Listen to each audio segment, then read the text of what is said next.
tried to achieve the seemingly impossible. They wanted to transform lowly lead into gleaming gold. History portrays these people as aged eccentrics, but if only they'd known that their dreams were actually achievable.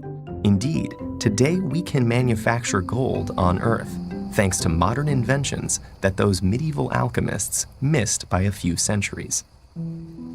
But to understand how this precious metal became embedded in our planet to start with, we have to gaze upwards, at the stars.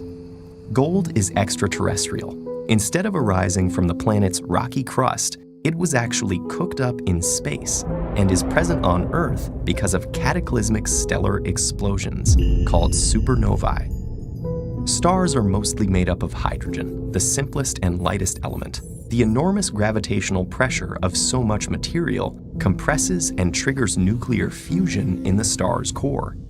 This process releases energy from the hydrogen, making the star shine. Over many millions of years, fusion transforms hydrogen into heavier elements, helium, carbon, and oxygen, burning subsequent elements faster and faster to reach iron and nickel. However, at that point, nuclear fusion no longer releases enough energy, and the pressure from the core peters out. The outer layers collapse into the center, and bouncing back from this sudden injection of energy, the star explodes, forming a supernova. The extreme pressure of a collapsing star is so high that subatomic protons and electrons are forced together in the core, forming neutrons. Neutrons have no repelling electric charge, so they're easily captured by the iron group elements. Multiple neutron captures enable the formation of heavier elements that a star under normal circumstances can't form, from silver to gold, past lead, and on to uranium. In extreme contrast to the million-year transformation of hydrogen to helium, the creation of the heaviest elements in a supernova takes place in only seconds.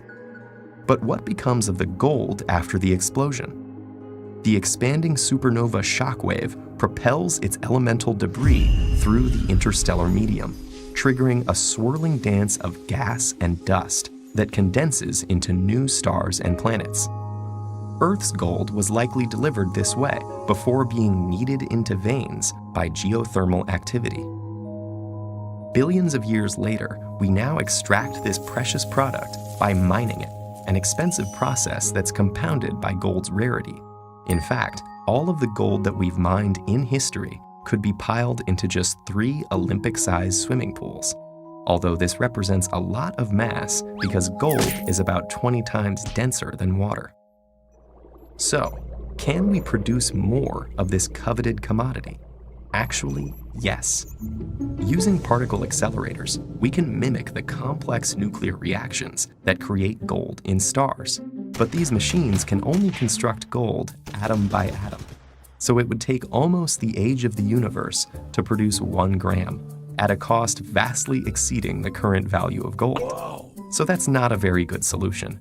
But if we were to reach a hypothetical point where we'd mined all of the Earth's buried gold, there are other places we could look. The ocean holds an estimated 20 million tons of dissolved gold, but at extremely minuscule concentrations, making its recovery too costly at present. Perhaps one day we'll see gold rushes to tap the mineral wealth of the other planets of our solar system.